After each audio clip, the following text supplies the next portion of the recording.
coffee.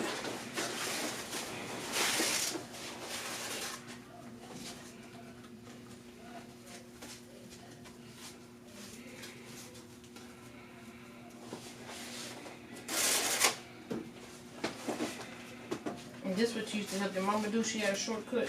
Mm-hmm. She taught me about relaxers. She taught me about curls. I used to curl her hair. I braided her hair. Yeah, all the women in my family that's older than me, they all had locks, so they should at least taught me how to retwist, but they didn't. We would go to the shop.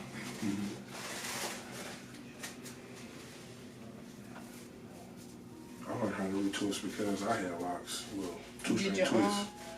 I had two-strand twists, and I didn't want my hair to lock up, so I used to take it down and then retwist it. Yeah, I did that too for a while. Right. Under the jar we go. How long? About 3 hours. 20 minutes, just so it can harden.